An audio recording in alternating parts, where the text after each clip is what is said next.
Díoríomh a réí weislegus bhar géad míle foiilteiste go réomhhaisnééis na Hampshire an seoir TG4 I dheanna lomsa catne gaí. Na spé amsir bhré ó cheanna na tí a ar drochhuiir tá starmig chartan seo steach go Connemara a molla na hóna agus táid an imní go deo mar béis a contarteach is níháin den nanne chalam.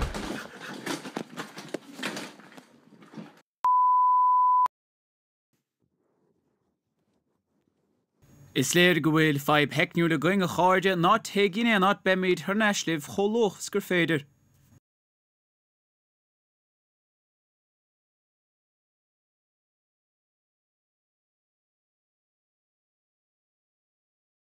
Tá 5 heicniú le going a cháirde, filimid ar a glár cholóch is gur féidir.